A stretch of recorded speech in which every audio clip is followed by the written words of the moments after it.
వాగర్థావివ సంపృక్తౌ వాగర్థ ప్రతిపత్తయే జగతః పితరౌ వందే పార్వతీ పరమేశ్వరౌ. వామే భూమిసుతా పురశ్చ హనుమాన్ పశ్చాత్ సుమిత్రాసుతః శత్రుఘ్నో భరతశ్చ పార్శ్వదళయోః వాయువాదికోణేషు చ సుగ్రీవశ్చ విభీషణశ్చ యువరాట్ తారాసుతో జాంబవాన్ మధ్యే నీలసరోజకోమలరుచిం రామం భజే శ్యామలం శ్రీరామం భజే శ్యామలం. జాంబవత్ సుగ్రీవ హనుమత్ సీతాలక్ష్మణ భరత శత్రుఘ్న పరివార సమేత శ్రీ రామచంద్ర పరబ్రహ్మణే నమో నమః. శ్రీ హనుమతే నమః. హనుమంతుడి దగ్గర నేను నేర్చుకోవాలి. అక్కడెక్కడో దిగాడు, దిగి ఇప్పుడు సీతమ్మ దగ్గరికి వస్తున్నాడు. అయితే ఇలా దిగితే కనబడకుండా ఉండడానికి మామూలు స్వరూపమా? మహా తేజస్సు, ఆయన సామాన్యం కాదు. అంత తేజోమూర్తి అంతున్నాడు, పిల్లి అంతున్నాడు. పురుషదంశకమాత్రస్స నింతే ఉన్నాడు స్వామివారు. కానీ అందమైన రూపం, దానికి పట్టు పంచె, జంధ్యం, మంచి బొట్టు, కుండలాలు అన్నీ పెట్టుకున్నాడు స్వామి. కానన్న కుండలు కుంచిత కేశ, ఆ స్వరూపం అలా ప్రకాశిస్తున్నది. అంత మహావీరమూర్తి అక్కడ దిగి వస్తున్నాడు. వస్తున్నప్పుడు ఎలా వస్తున్నాడో చూడండి, ఇది నేర్చుకోవాలి. కొంతమంది వచ్చేటప్పుడు భయం వేస్తుంది మనకి. దగ్గర దాకా ఇలా వస్తారు, దగ్గర దాకా వచ్చి నమస్కారం అండి అంటారు. అప్పటి వరకు భయంతో ఉంటాం మనం. దగ్గరకు వచ్చి నమస్కారం. కానీ హనుమ చూడండి ఎలా వస్తున్నాడు. శిరస్సంజలి మాధాయ సీతాం మధురయా గిరా. అక్కడ దిగిన ఆంజనేయ స్వామి వారు రెండు చేతులు తలపై పెట్టుకుని తల వంచుకుని వినయంగా వస్తున్నాడు. రావడంలోనే అంత వినయంగా వస్తూ ఉంటే సీతమ్మ చూసి ఎవరితను అని చూస్తున్నది. వినయంగా వచ్చేవాడి పట్ల ఒక మెత్తని భావం ఉంటుంది. పగింతింతున్నాడు, ముద్దు కూడా వస్తున్నాడు.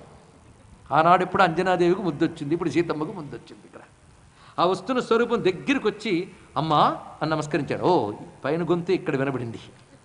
కాత్వం భవసి, ఎవరు తల్లి నువ్వు? కాను పద్మ పలాసాక్షి క్లిష్ట కౌశేయవాసిని. అమ్మా, మాసిపోయిన పట్టు చీర కట్టుకుని ఈ చెట్టుకు వేలబడి దుఃఖిస్తున్నటువంటి నువ్వు ఎవరు తల్లి? ఆగకుండా నీ కళ్ళ నుంచి అలా నీరు స్రవిస్తోంది. ఎవరమ్మా నువ్వు? దేవకాంతవా, నాగదేవతవా, గంధర్వకాంతవా, యక్షకాంతవా, కిన్నెరకాంతవా, రుద్రకాంతవా, మరుద్గణముల యొక్క కాంతవా, వసుపత్నివా, దేవతవా, లేక చంద్రుడి మీద అలిగి వచ్చినటువంటి రోహిణీదేవివా, వశిష్ఠుని మీద ఏదో పరాచికానికి ప్రణయ కలహం చేసి వచ్చిన అరుంధతీదేవివా అని అడిగాడు. ఇక్కడ ఈ ప్రశ్నల్లో తెలుసుకోవాల్సింది ఏంటంటే సీతమ్మలో ఒక దేవతాస్వరూపం, ఒక ఋషిస్వరూపం కనబడుతోంది. అది చెప్పడం ఇక్కడ. లేదా తల్లి రావణుని చేత జనస్థానం నుంచి అపహరింపబడి మేమందరం ఏ తల్లి కోసం వెతుకుతున్నావా ఆ తల్లి సీతమ్మవా అన్నాడు. ఇక్కడ చెప్పడంలోనే అంత అద్భుతం. వెతుక్కుంటూ వచ్చిన వాడిని ఇన్ని మాటలు చెప్పాడు. వెంటనే సీతమ్మ వింటూ, ఎందుకంటే ఎంత ప్రసన్నురాలైనా వాడు రాముని పత్ని మర్చిపోలేదు. రాజనీతిజ్ఞురాలు, ఒకదాన్ని అంత తొందరగా కాదు, జాగ్రత్త నిశ్చితంగా పట్టుకుంటుంది ఆవిడ. అప్పుడు సీతమ్మ తను తాను పరిచయం చేసుకుంటుంది ఆంజనేయ స్వామితో. ఒక అద్భుతమైనటువంటి కులస్త్రీ ఎలా మాట్లాడాలో ఇక్కడ నేర్చుకోవాలి. సునుషా దశరథస్యాహం శత్రు సైన్య ప్రతాపిన దుహితా జనకస్యాహం వైదేహస్య మహాత్మన శైతేతి నామ నామ్నాహం భార్యా రామస్య ధీమతః. ఎంత అందమైన మాటలు చూడండి సీతమ్మవి. హనుమంతుడు రాముడితో మాట్లాడినప్పుడు ఎలా మాట్లాడాడో చెప్పాం, గుర్తుందా? ఒకవేళ అది గుర్తుంటే ఇది ఇంకా అద్భుతంగా ఉంటుంది చూడండి. సునుషా దశరథస్యాహం శత్రు సైన్య ప్రతాపిన, శత్రు సైన్యాల్ని గడగడలాడించే దశరథుని ఇంటి కోడని మొట్టమొదటి మాట అది చెప్పింది. రెండవది దుహితా జనకస్యాహం వైదేహస్య మహాత్మన, జనక మహారాజు గురించి వైదేహ విదేహరాజు మహాత్ముడని చెప్పింది. ఎందుకంటే బ్రహ్మజ్ఞానులు వాళ్ళు, అందుకు మహాత్మ శబ్దం అక్కడ వాడింది. బ్రహ్మజ్ఞానులు మహాత్ములైన జనక మహారాజు యొక్క కూతురిని, ధీమంతుడైన రాముని యొక్క భార్యని నన్ను సీత అంటారు. హనుమంతుడు ఎలా మాట్లాడాడు గుర్తుందా? అవతల వారి గురించి గొప్పగా చెప్పారే తప్ప తన గురించి గొప్పగా ఒక్క మాట లేదు. హనుమంతుడు హనుమన్నామ వానరహ అన్నాడు, సీతమ్మ సీతేతి నామ నామ్నాహం అన్నది ఇక్కడ. దీన్ని బట్టి గొప్పవారు ఎక్కడైనా ఒక్కలాగే ప్రవర్తిస్తారని నిలబడి తెలియాలి. అందుకే రామాయణంలో హనుమంతుడు, రాముడు, సీతమ్మ ముగ్గురిని రీసెర్చ్ చేయండి. ముగ్గురి మాట తీరు, ముగ్గురి సంస్కారాలు ఒక్కలా ఉంటాయి. మిగిలిన వాళ్ళు కూడా గొప్పవాళ్ళు ఉన్నారు, కానీ ఎక్కడో చిన్న తొందరపాటు ఉంటుంది. మానవ బలహీనతలు, మానవ బలహీనత అనేది లేకుండా మానవీయ ధర్మం చూపిస్తూనే అద్భుతమైన సంయమనత్వం, జితేంద్రియత్వం కల వాళ్ళు ముగ్గురును. వాళ్ళ మాట తీరు ఒకేలా ఉంటుంది. మహాత్ములు ఒకేలా ఉంటారు, ఒకేలా ఆలోచిస్తారు, ఒకేలా సంభాషిస్తారు అనడానికి ఎంతకంటే ఇంకేం కావాలి ఇక్కడ అంటూ, రామునితో నాకు వివాహమైన తర్వాత అంతఃపురంలో 12 ఏళ్ల పాటు మేము కలిసి ఆనందంగా విహరించాం. తర్వాత రామచంద్రమూర్తి పిత్రాజ్ఞకై బయలుదేరి వనవాసానికి వచ్చారు. ఆయనతో పాటు నేను వచ్చాను. మొత్తం హనుమంతుడు చెప్పిన కథను తిరిగి చెప్పింది ఆవిడ తల్లి. తర్వాత ఇక్కడ బంధింపబడ్డాక రాముని జాడ నాకు తెలియబడలేదు. రావణాసురుడు మాత్రం ఇందాకే వచ్చి ఒక హెచ్చరిక చేసి వెళ్ళాడు, 2 నెలలు మాత్రం నువ్వు గడువిస్తున్నాను, కనుక ఇంకా నేను 2 నెలలు బతుకుతాను అని చెప్పింది. ఎంత ఆర్తుందో ఆ మాటలో చూడండి. ఇక 2 నెలలు బతుకుతాను నేను అనగానే ఒక్కసారి హనుమ, అమ్మా అలా అనకు తల్లి, ఇంక నీకేం పర్వాలేదు, నేను ఎవరిని, అహం రామస్య సందేశాత్ దేవి దూతస్తవాగత, రాముడి సందేశంతో నీ వద్దకు వచ్చినటువంటి దూతనమ్మ. ఏ రాముడు? యో బ్రాహ్మమాస్త్రం వేదాంశ్చ వేద వేద విదాంబర సత్వాం దాశరథి రామో. దాశరథి బ్రహ్మాస్త్రము తెలిసినవాడు, వేద వేదాది శాస్త్రములు తెలిసినవాడు, సర్వాస్త్రములు తన అధీనంలో పెట్టుకున్న రాముడు యొక్క దూతను. మాట చెప్పడంలో, అమ్మ రాముడంటే ఏమనుకున్నావు, సర్వాస్త్రవేత్త, కనుక భయపడకు అని చెప్పడానికి రాముడు గొప్పతనం చెప్పారు. అంతేకాదు, అమ్మ కుశలీ రామ త్వాంచ కౌశలమబ్రవీత్. ఎంత అందంగా మాట్లాడో హనుమని చూసి నేర్చుకోవాలి. క్షేమంగా ఉన్న రాముడు నీ క్షేమం అడుగుతున్నాడు, ఇది అందంగా చెప్పాడు. అంతేగాని అమ్మ రాముడిని క్షేమం అడిగాడంటే రాముడి క్షేమమా అని ఆవిడ అడగాలి. ఆవిడ అడగవలసిన అవసరం లేకుండానే కుశలీ రామ తవ కౌశలమబ్రవీత్, కుశలంగా ఉన్న రాముడు నీ కుశలం అడిగాడమ్మా. వైదేహి కుశలీ రామ తవ కౌశలమబ్రవీత్. లక్ష్మణశ్చ మహాతేజ, మహాపరాక్రమవంతుడైన లక్ష్మణుడు శోకంతో తప్పించిపోతూ నీ పాదాలకి నమస్కారం చెప్పమన్నాడమ్మా. అంతేకాదు, మా రాజు సుగ్రీవుడు, ఎవరు? ఆ రాజసింహాల యొక్క రక్షణ పొందినటువంటి మా రాజు సుగ్రీవుడు నీకు తన నమస్కారాలు చెప్పమన్నాడు అనగానే సీతమ్మ ఒక్కసారి మనస్సు కుదుటపడి, కళ్యాణీవత గాధేయం లౌకికి ప్రతిభాతిమా ఏతి జీవంతమానందో నరం వర్ష శతాదపి. నిన్నటి నుంచి కోటబుల్ కోట్స్ అని కూడా చెప్పుకుంటున్నాం కదా, ఈ వాక్యం గుర్తుపెట్టుకోండి. ఏతి జీవంతమానందో నరం వర్ష శతాదపి.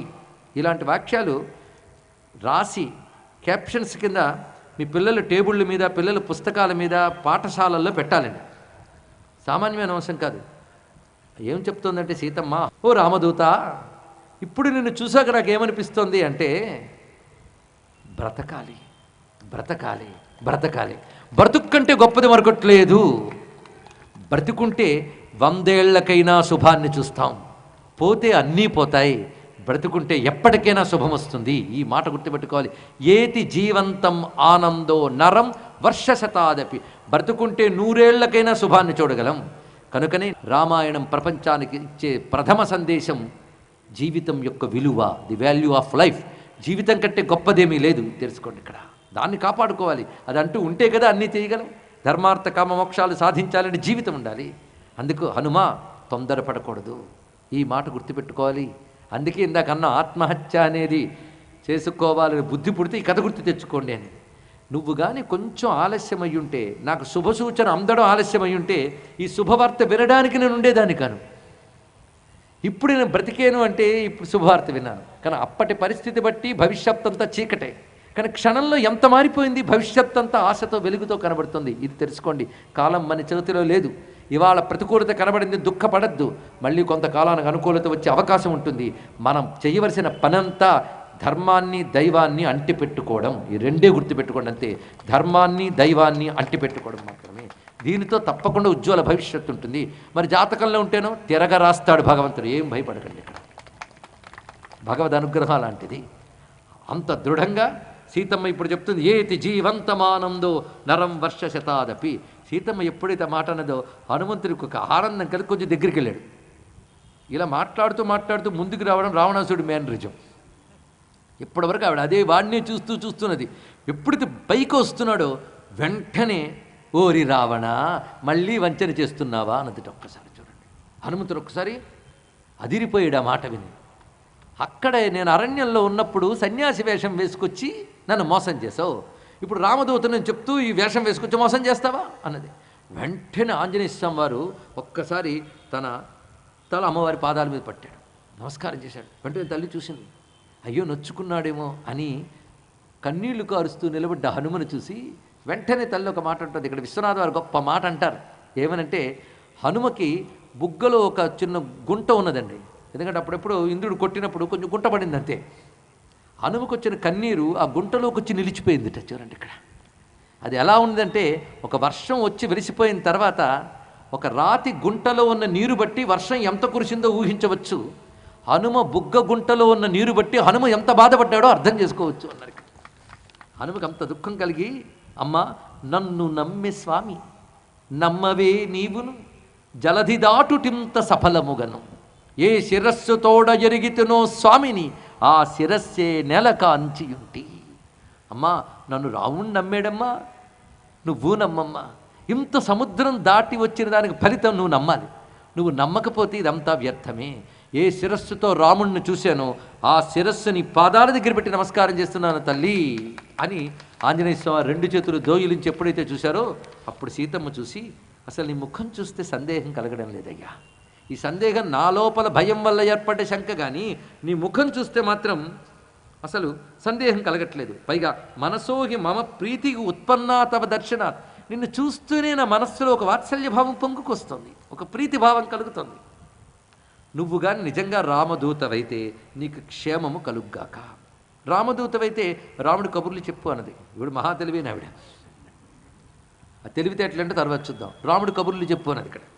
రాముడు కబుర్లు చెప్పు, రాముడు గుణాలు చెప్పు. నేను ముందు నువ్వు చెప్పినప్పుడు విన్నాను, కానీ అదేదో కలలో విన్నాను అనుకున్నాను, కానీ నాకు కల ఎక్కడా, కలగనే భాగ్యం కూడా నాకు లేదు. పోనీ కలలోనైనా రాముడిని చూద్దామంటే కుదరడం లేదు, ఈగంలో చూడలేకపోతున్నాను.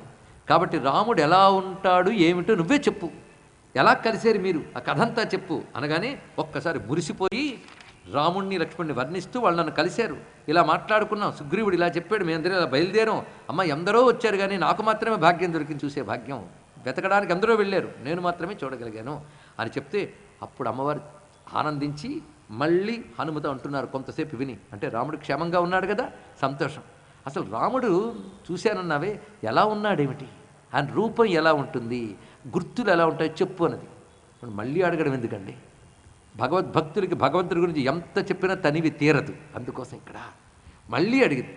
ఈ చెప్పడంలో అమ్మవారికి భక్తురాలుగా అడుగుతుంది, పైగా చెప్తున్నవాడు గొప్పవాడు. ఎలా చెప్తున్నాడు అని చెప్తే బొమ్మ కట్టినట్టు కనబడుతుంది. మరి ఆయన చెప్తూ ఉంటే రాముడు బొమ్మ కడుతుంది హృదయంలో, కనుక మాటి మాటికి అడుగుతుంది, రాముడు ఎలా ఉంటాడో చెప్పు, ఎలా ఉంటాడో చెప్పాను. ఈ చెప్పడంలో రెండు, ఒకటి భక్తురాలు కనుక మాటి మాటికి వినాలనుకుంటుంది, ఒకటి ఆ రామవియోగ వేదన పోవాలనే ఒక ఆశతో అడుగుతుంది. రెండవది ఏమిటి అంటే, వచ్చినవాడు నిజంగా రామదూత అవునో కదో తేల్చుకోవాలి. వంచన చేసి కానీ కామరూపంతో రాక్షసులు వస్తే ముందుగా రామకథని గానం చేయరు, తనకు ఆశనివ్వరు, ఇంకా నిరాశనిస్తారు కానీ ఆశనివ్వరు. ఎంత కథన కాసేపేదో ఆడుకుందామని మోసం చేయొచ్చు, కానీ మాటి మాటికి అడుగుతుంటే మాటి మాటికి రాముడిని పొగిడేయంటే వీడు ఖచ్చితంగా రాక్షసుడు కాడు, అది ఇక్కడ. అందుకు అడుగుతుంది ఆ తల్లి. వెంటనే హనుమ పోల్చాడు, ఈయన తెలివైనవాడు, ఎందుకు అడుగుతుందో పోల్చాడు. పైగా భక్తురాలు అడిగితే చెప్పకుండా ఉంటాడండి. భక్తులకు ఒక పిచ్చి ఉంటుంది, ఆ పిచ్చి ఏమిటో మన కృష్ణ పరమాత్మ భగవద్గీతలో చెప్తాడు. మచ్చిత్తాహ మద్గత ప్రాణాహ బోధయంత పరస్పరం కథయంతశ్చ మాన్నిత్యం తుష్యంతి చ రమంతి చ. భక్తులు ఒకరికొకరు భగవంతుడి గురించి చెప్పుకుంటూ మురిసిపోతుంటారు. ఈయన ఒక్కబురు చెప్తాడు, ఆయన ఒక్కబురు చెప్తాడు, ఇలా తుష్యంతిచ రమంతిచ, మురిసిపోతూ ఆ కథలు చెప్పుకోవడంలోనే ఆనందిస్తారు. ఎవరి పిచ్చి వారికి ఆనందం అంటారు కదండి. ఎంత రామాయణానికి కూర్చోబెట్టిన ఇద్దరు రాజకీయ పిచ్చిగాళ్ళు కదిలితే రాజకీయాలే, ఇంకా రామాయణం పక్కకు పోతుంది. సినిమా పిచ్చివాళ్ళు ఉంటే సినిమాలే, ఎవడు పిచ్చివాడికి ఆనందం, వీళ్ళు రామ పిచ్చివాళ్ళు. అందుకు ఒక ఆవిడ ఒక పిచ్చి ఆవిడ, ఇంకోటి మహాపిచ్చివాడు రామపిచ్చి. ఆ రామపిచ్చితో రాముడిని వర్ణించు అనేది మరీ ఉత్సాహపడి చెప్తున్నాడు. మరి అలాంటి వాళ్ళని అడగడమే ఆలస్యం, చెప్తున్నాడు రాముడు ఎలా ఉన్నాడో వర్ణిస్తున్నాడు. ఈ సర్గ 35వ సర్గ చాలా విశిష్టమైన సర్గ. సుందరే సుందరో రామ, సుందరకాండలో రాముడు అందగాడు అన్నారు, ఇదండి ఇక్కడ. రాముడి అందం వాల్మీకి రామాయణం అంతా వర్ణించాడు. మొట్టమొదట వాల్మీకి నారదులే కలిసి చాలా భాగం వర్ణించారు. అడుగడుగునా రాముడు గొప్పతనమో రాముడు సౌందర్యమో వాల్మీకి చెప్పకుండా ఊరుకోలేదు, చివరి వరకు చెప్తున్నాడు. ఇక్కడ మాత్రం ఒక అత్యద్భుతంగా విజృంభించాడు హనుమంతుడు. విజృంభించి రాముడి యొక్క స్కెచ్ గీస్తున్నాడండి. రాముడు ఎలా ఉంటాడో రూపాన్ని గీస్తున్నాడు, కొలతలతో సహా, మెజర్మెంట్స్. ఏం అత్యద్భుతం. ఇక్కడ హనుమంతుడు సాముద్రిక శాస్త్ర నైపుణ్యం అంతా చూపిస్తున్నాడు. సాముద్రిక శాస్త్రం గురించి మనం ప్రస్తావన చేసుకున్నాం కిష్కింధకాండలో. సాముద్రిక శాస్త్ర ప్రకారంగా ఒక వ్యక్తి శరీర ఆకృతి, అతడేమిటి, అతడి సంస్కారం ఏమిటి, అతడి ఆయుష్ ఏమిటి, ఏ గ్రహాలు ఎలా ఉన్నాయి అతడిలో చెప్పచ్చండి. ఒక ఆకారం చూసి చెప్పచ్చు. ఆ శాస్త్రం పేరు సాముద్రిక శాస్త్రం. ఆ సాముద్రిక శాస్త్రం కూడా పండితుడు ఈయన. ఆ సాముద్రిక లక్షణాలు బట్టి రాముడిని వర్ణిస్తున్నాడు. ఇది అందరికీ ఉండవు ఈ లక్షణాలు. అందరికీ ఉన్నట్టయితే ప్రత్యేక వర్ణన అక్కర్లేదు, అంతే కదా. కామన్గా ఉన్న వాటిని ఎవడు వర్ణించక్కర్లేదు. ఏది ఎక్స్ట్రాడినరీవో దాన్ని చెప్పాలి. It's not an ordinary, extraordinary.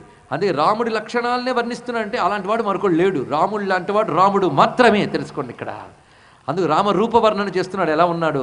Rama కమలపత్రాక్ష సర్వసత్వమనోహర రూపదాక్షిణ్య సంపన్న ప్రసూతో జనకాత్మజే.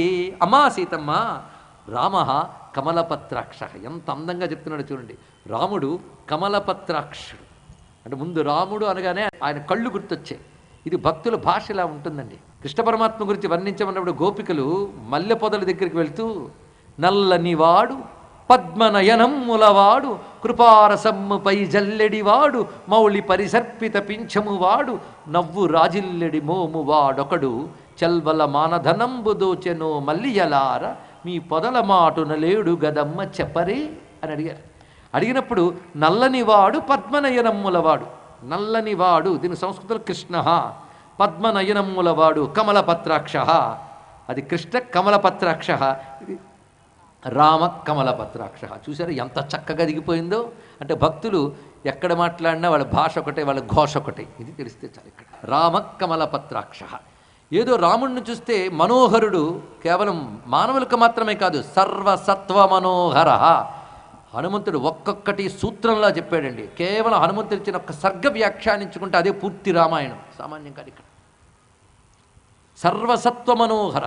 సత్వం అంటే ప్రాణులు, సర్వసత్వ మనోహర అంటే ప్రాణులందరికీ మనోహరుడే. మనం మొదటి నుండి చెప్పినవన్నీ ఒక్కసారి రీల్లో తిరగాలి మనకి. నేను వెనక్కలక్కలే. పశువులు పక్షులు కూడా రాముడి చేత అలా ఆకర్షితులయ్యారు మనం చెప్పుకున్నాం. సర్వసత్వ మనోహర. ఇదే పుంసామోహన రూపాయ. రూపదాక్షిణ్య సంపన్న. రూపం ఎంత అద్భుతమో దానికి తగ్గ సమర్థత అంతుంది. కొందరు చూడ్డానికి అంత ఉంటారు, మీరు ఊతే పడిపోతారు. సరిపోతారండి. రూప దాక్షిణ్య, అత్యద్భుతమైన రూపము, అందానికి తగ్గ గుణము, గుణానికి తగ్గ బుద్ధి, బుద్ధికి తగ్గ జ్ఞానము, జ్ఞానానికి తగ్గ ధర్మము, ఇన్నిటికి తగ్గ ప్రవర్తన, అన్నీ కలిసిన వాడు రాముడు. అందుకే రూపదాక్షిణ్య సంపన్న. తేజస ఆదిత్య సంకాస. సూర్యుల్లాంటి తేజస్సు, భూమి లాంటి సహనము, బృహస్పతి లాంటి బుద్ధి, ఇంద్రుడికున్న కీర్తి, ఇవి చెప్పడంలో ఒక్కొక్క దేవత లక్షణం ఒకటి చూపిస్తున్నారు. సర్వదేవతాత్మకుడైన బ్రహ్మమే రాముడని చెప్పడం దీని యొక్క ఉద్దేశం అంటే తెలుసుకోండి. ఆ రామచంద్రమూర్తి సర్వజీవుల్ని రక్షిస్తాడు, తన వారిని రక్షిస్తాడు, తన ధర్మాన్ని రక్షించుకుంటూ ఇతరుల్ని కాపాడుతాడు. అది రాముని యొక్క గొప్పతనము. అర్చిష్మాన్ అర్చితోచ్యర్థం బ్రహ్మచర్యవ్రతే స్థిత. ఆయన అర్చిష్మాన్ అంటే అగ్ని అంత తేజస్వరూపుడు. అర్చితోచ్యర్థం అందరి చేత అర్చింపబడతాడు అంటే పూజింపబడతాడు. ఇప్పటికే అదే కదా, అందరూ రాముని అర్చిస్తూనే ఉన్నారు. అర్చితోచ్యర్థం బ్రహ్మచర్యవ్రతే స్థిత. ఇదేం మాట అండి? రాముడు బ్రహ్మచారి. ఎవరైనా ఎక్కడ చెప్పినా పర్వాలేదు కానీ వాళ్ళ ఆవిడ దగ్గర మీ ఆయన బ్రహ్మచారి అని చెప్తారా? బ్రహ్మచర్యం అంటే ఏంటో తెలుసుకోవాలి. ఇక్కడ బ్రహ్మచారి అని గృహస్థను కూడా బ్రహ్మచారి అనవచ్చు ఎప్పుడు. ఇది లోతైన అంశం. బ్రహ్మచర్యం రకరకాలుగా చెప్తారు. ఇక్కడ జీవితాంతం వివాహం చేసుకోనంత మాత్రాన బ్రహ్మచారి కాడు వాడు, పెళ్లి కాని వాడు అవుతాడు. తెలుసుకోండి. ఇక్కడ బ్రహ్మచర్యం వేరు, పెళ్లి కాకుండా ఉండడం వేరు. బ్రహ్మచర్యం అనేది నిగ్రహశక్తితో కూడిన ఒకానొక లక్షణం, సామాన్యం కాదు. ఊరికనే పెళ్లి కాకుండా ఉన్నంత మాత్రం బ్రహ్మచారిని గౌరవించనక్కర్లేదు. ఎప్పుడైతే వేదాధ్యయనం చేస్తూ శాస్త్రాధ్యయనం చేస్తూ నియమబద్ధంగా గురువు దగ్గర ఉంటే వాళ్ళది నైష్ఠిక బ్రహ్మచర్యం అని పేరు. ఉపనయనాది సంస్కారములు పొంది జపతపాలు చేసుకుంటూ బ్రహ్మచారిగానే ఉంటూ బ్రహ్మ విచారణ చేస్తూ ఉన్నటువంటి వాడు సావిత్ర బ్రహ్మచారి. ఇది కాకుండా వివాహమైనాక కూడా గృహస్థాశ్రమంలో ఉన్నప్పటికీ శాస్త్ర నియమాల్ని పాటిస్తూ శాస్త్రం ఏ ఏ తిథులు ఏ ఏ పర్వాలు నిషేధించిందో ఆయా తిథులు యందు ఆయా పర్వముల యందు దీక్షాకాలాలలో కామాది వికారాలు లేకుండా ఉన్నవాడు వాడు ప్రాజాపత్య బ్రహ్మచారి అని అంటారు. ఇక్కడ రాముడు బ్రహ్మచర్యవ్రతే స్థిత అంటే ప్రాజాపత్య బ్రహ్మచారి. ఇది తెలుసుకోవాల్సింది. అంతేకాదు 14 ఏళ్ల వనవాసంలో రామచంద్రమూర్తి అఖండ బ్రహ్మచర్యాన్ని పాటించాడు, పక్కన భార్య ఉంటూ ఉన్నా. అంటే నిరంతరం తాను ఏ అస్త్రములు గురువుగారి దగ్గర పొందాడో అవి జపం చేసుకుంటూ పురశ్చరణలో ఉన్నాడు. ఎందుకంటే 14 ఏళ్ల తర్వాత లోక కళ్యాణం చేయడానికి బయలుదేరుతున్నాడు. తన యొక్క అస్త్రశక్తి తపశ్శక్తి అక్కడికి కేంద్రీకరించడానికి బ్రహ్మచర్య తపస్సు చేశాడు. అందుకే బ్రహ్మచర్య వ్రతే స్థిత అన్నాడు హనుమంతుడు. జాగ్రత్త చూడాలి. బ్రహ్మచర్య వ్రతమునందు ఉన్నటువంటి వాడు రామచంద్రమూర్తి. ఇది దీని యొక్క గొప్ప మాట. సాధూనాం ఉపకారజ్ఞ, సత్పురుషులకు ఉపకారం చేయడం ఏంటో తెలిసినవాడు ఆయన. ప్రచారజ్ఞశ్చ కర్మణాం, ధర్మముల్ని ప్రచారం చేస్తాడు. ప్రచారం అంటే తాను ఆచరించి ఇంకొకరికి తెలియజేస్తాడు. అంతేకాదు ఆ స్వామి యజుర్వేదంలో సమస్త వేదాలలో పండితుడు. గొంతు మేఘమంత గంభీరంగా ఉంటుంది సుమా. అత్యద్భుతమైన అందమైన శరీరము, విస్తారమైన అంశభాగములు, మహాబాహువులు, శంఖము వంటి కంఠము 3 గీతలతో కనబడుతున్నది. అందమైన ముఖము, పైగా భుజానికి కంఠానికి నడుమన్న ఎముకలు కనబడవు, కండపట్టు ఉంటాయి. దీని గూఢజత్రు అని అంటారు. సుతామ్రాక్ష, మంచి నేత్రములు లేత ఎర్రని జీరలతో ఉన్నాయి. ఆ స్వామివారి యొక్క స్వరూపాన్ని ఇక్కడ వర్ణిస్తారు. నుదురు ఎలా ఉంది, కళ్ళు ఎలా ఉన్నాయి, ఇవన్నీ వర్ణిస్తారు. ఇవి దగ్గర పెట్టుకుని సాముద్రిక శాస్త్రంతో పరిచయం లేకపోతే దీనికి అర్థం చెప్పలేరండి. అది జాగ్రత్తగా పెట్టుకుంటే సాముద్రిక శాస్త్రం అంతా ఇక్కడ చూపిస్తున్నాడు ప్రధానంగా కొన్ని భాగాలు ఇక్కడ. అలా సాముద్రిక శాస్త్రం తెలిసిన వాళ్ళు భాష్యం రాశారు ఇక్కడ. అవి మనం గమనించి చెప్పుకున్నట్లయితే ఇక్కడ ఒక్కొక్క దాన్ని వర్ణిస్తే 4 రోజులు దీంతోనే అయిపోతుంది. కనుక అంతా చెప్పము, అసలు వదలము. ముఖ్యమైనది చూద్దాం. రాముడు ఎలా ఉంటాడో వర్ణిస్తున్నారు ఇక్కడ. ఆయన యొక్క పొడగరితనం ముందు చెప్తున్నాడు. చతుష్కిష్కుహు, గొప్ప మాట చెప్పారు. చతుష్కిష్కుహు అంటే 4 హస్తముల పొడవు అనే దాన్ని వివరిస్తున్నారు ఇక్కడ. 4 హస్తములు. 4 హస్తములు అంటే ఒక హస్తం అంటే 24 అంగుళాలు, 4 హస్తాలంటే 96 అంగుళాలు, అంటే 8 అడుగుల ఆజానుబాహు రామచంద్రమూర్తి ఇక్కడ. ఆయన స్వరూపం అంత గొప్పది. దానికి తగ్గటువంటి దృఢమైనటువంటి శరీరం. ఆ రోజుల్లోనే రాముడు లాంటి శరీరం రాముడిదే.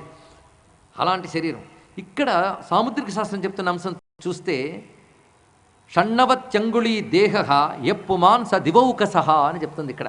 96 అంగుళాలతో శరీరము కలిగి ఉన్నవాడంటే వాడు సాక్షాత్తుగా భూమికి వచ్చిన దేవత అని సాముద్రిక శాస్త్రం చెప్తున్నది.